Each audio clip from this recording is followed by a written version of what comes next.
In this video, I'm going to do a proper analysis of how Arsenal played against Chelsea. I'll begin by the defense and the goalkeeping generally, then another subsequent videos I'm going to capture on how every player performed in that match. Now, I'll begin by generally talking about the game. Chelsea was in control in the first half. They played very well. They showed a lot of quality, and I think if they could have been more clinical, they could have scored better goals and more goals in that game. I think due to the slight, smartness of Arsenal defense, they at least managed to block some 1 or 2 shots, which could have seen results turning out different. Now, this is what I want to say about the goalkeeping. Generally, in the Arsenal versus Manchester City, Raya did not perform well.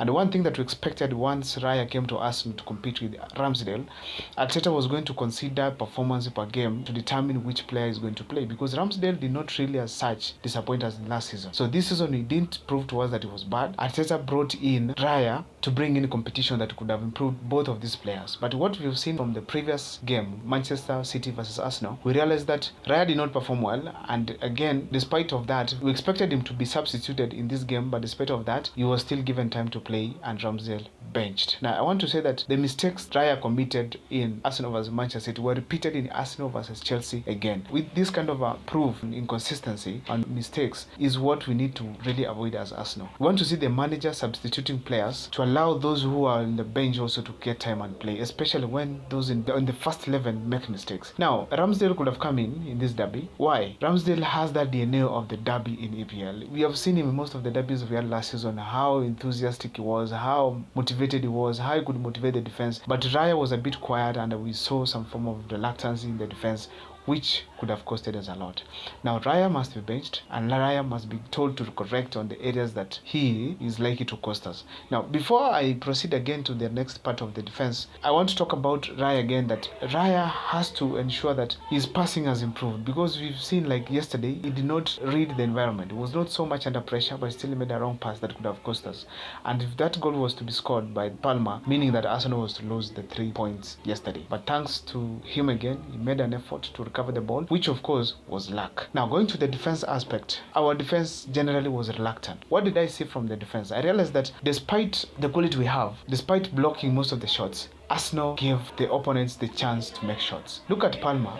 After he scored the first goal, that was a penalty. He was given time by Saliba and Gabriel in front of him to make the shot again. That was very wrong, because it was going in despite that the ball, by luck, it went outside. That one was a big mistake. When the player called Mudryk scored the goal, what I can say is that Mudryk was not to score that goal if Ben White would have not given him a chance to make that shot. He gave him time to see where the goalkeeper was and make the shot, which resulted to a goal. That reluctance must come to an end.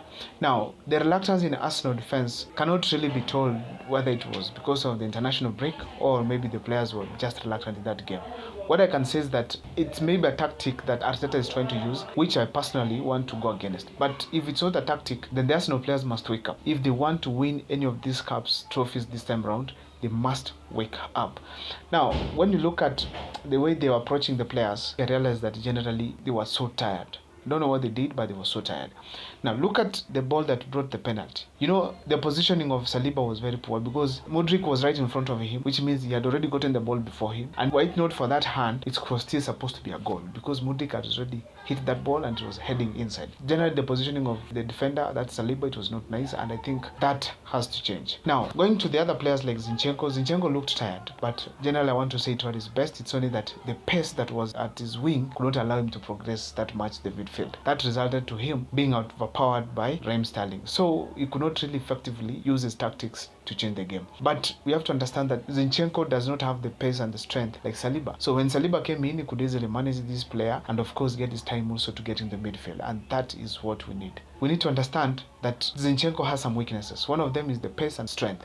So when he realized that Tomiyasu came in, he easily challenged Raheem Sterling and got a chance to also get into the midfield and assist. And that one enabled Rice to progress. And what results do we get from there? A goal from Declan Rice. That is what we need from such kind of a play. Honestly, talking about the first half, it was poor, and on a rating of 1 to 10, I think I could give it 4. That's the defense and the goalkeeping generally. Now, if we go the second half, I think the coming on of Tomiyasu brought up great change in the midfield and even the defense generally. Raheem Sterling was well managed, and even the substitutes that came in were also well managed, which resulted to Raheem Sterling going out and also the ineffectiveness of the substitutes. Now, Tomiyasu portrayed quality, very fast, very strong, very aggressive. You managed to go to the midfield, just the same thing he did with the Manchester City, where we realized that after he had come on, he went to the midfield, progressed going forward. He again went to assist Havertz to manage the forward, which resulted to a goal at that time. That is the quality that we need from Arsenal players each and every time they're supposed to play. Now, Ben White, despite of everything, he tried so much, but he was tired and he looked exhausted. And of course, that is the weakness that we realize. And in the next signing that we're going to have in January, we hope you're going to have a replacement of Ben White, because once he gets exhausted, we develop a loophole that opponents are going to use against us going forward. On a rating generally of our players, I want to say that the defense was not good, and we have to improve day in, day out. Saliba did well, but of course he made a mistake that brought us a penalty. Though I want to say that Saliba, despite of everything, yesterday was not the man that we usually know. That is why we say that Timber should recover, so that these people can at least have a rotation, one in, another one out at some point, so that we could have a backup whenever we lacked quality in the pitch. Thank you so much for watching. Make sure to subscribe, like and comment on this match today here. Kindly remember to give your ratings, especially in the defense. Rate the Arsenal defense on a scale of 1 to 5 and give us. Let me see the comments and I'll appreciate.